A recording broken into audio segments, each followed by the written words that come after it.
राम राम जी, मेरी नई वीडियो में आप सभी का तहे दिल से स्वागत है। आज की वीडियो बहुत ज़्यादा स्पेशल होने वाली है क्योंकि आज आप लोगों से मैं वो बातें शेयर करूंगी जिनकी वजह से मोस्टली एस्पिरेंट्स की जॉब नहीं लग पाती। जो सबसे बड़ी गलती हम करते हैं वो है एग्ज़ाम डेट का वेट करना। फॉर्म भरते हैं, हम इतनी शांति से बैठ जाते हैं, फिर सबसे पहले ये चेक करते हैं कि एग्ज़ाम डेट दी भी गई है या नहीं। अगर कोई एग्ज़ाम डेट हमें मिल जाती है तो बेटर है, और अगर नहीं मिलती तो वर्स सिचुएशन क्रिएट हो जाती है। क्योंकि फॉर्म भरने के बाद हम उसे अपनी अलमीरा में सजा कर रख देते हैं और पढ़ाई तभी स्टार्ट करते हैं जब या तो एग्ज़ाम डेट बहुत पास आ जाती है या फिर जब ये लगता है कि पेपर हमसे हो ही नहीं पाएगा, है ना।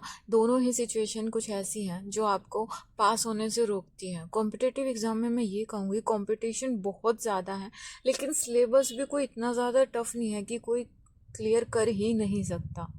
देखो, आपको ना ये पता होना चाहिए कि जिस किसी भी एग्ज़ाम की आप तैयारी कर रहे हो उसका एग्ज़ाम पैटर्न कैसा है, क्वेश्चन पूछने का तरीका कैसा है, ये आपको माइंड में क्लियर होना चाहिए। उसके लिए आप तैयारी से पहले PYQs उठा कर देखिए, तो आपको सब्जेक्ट की समझ आ जाएगी कि हाँ, इस सब्जेक्ट से इस टाइप के क्वेश्चन पुटअप हो रहे हैं। पूरी हरियाणा जीके या इंडिया जीके मैं कहूँ कोई नहीं पढ़ सकता, और ना ही किसी को याद होने वाली है। किसी एक पर्टिकुलर टॉपिक से आप 500 क्वेश्चंस बना सकते हैं, लेकिन एग्ज़ाम में वही 15 से 20 क्वेश्चन घुमा फिरा के आते हैं।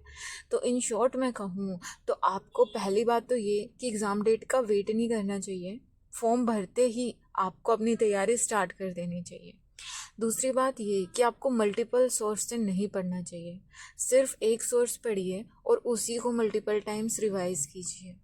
ऐसा नहीं होता कि आप बहुत ज़्यादा इन्फॉर्मेशन गैदर कर लोगे तो आप सभी में अपना 100% दे दोगे। पता है, हमारे दिमाग की भी एक लिमिट होती है, हम जितना पढ़ते हैं ना उसका सिर्फ 20% ही हम याद कर पाते हैं, और अगर रिवाइज़ ना किया जाए ढंग से तो वह 20% भी हमारे दिमाग में नहीं रहता।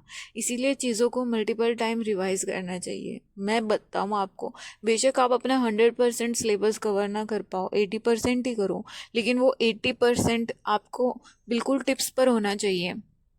और हर एग्ज़ाम का पैटर्न अलग अलग है, अलग अलग तरीके से क्वेश्चन पुटअप्स होते हैं। तो प्लीज़ अपने एग्ज़ाम को ध्यान में रखकर पढ़ाई कीजिए, भेड़ चाल मत चलिए। ये दो मेजर गलतियां करते हैं जिनकी वजह से एस्पिरेंट्स जो हैं वो फेल हो जाते हैं किसी भी एग्ज़ाम में। अब सबसे बड़ा एग्जाम्पल तो एस्टेट का चल रहा है। बजाय अपनी तैयारी पर फोकस किए लोगों को इस बात का इंतज़ार है कि एग्ज़ाम आखिर होगा कब। इससे बेटर तो ये है कि अपनी तैयारी बूस्टअप करी जाए। वैसे भी 2 महीने मिल चुके हैं तैयारी अपनी बूस्टअप करने को, और मैं आज अपनी इस वीडियो में कह रही हूँ कि जब एस्टेट का रिज़ल्ट आएगा तब आप एक बार फेलियर रेट भी देख लीजिएगा कि इन 2 महीनों का क्या रिज़ल्ट निकला है। और अभी CET के बारे में भी सेम सिचुएशन चल रही है। मोस्टली एस्पिरेंट बिल्कुल ढीले बैठे हैं कि CET का ना तो नोटिफिकेशन आया है और ना ही एग्ज़ाम का कुछ अता पता है। 2025 में CET नहीं होगा, और ये जो उनकी गलतफहमी है ना, ये उन्हें कहीं का नहीं छोड़ेगी।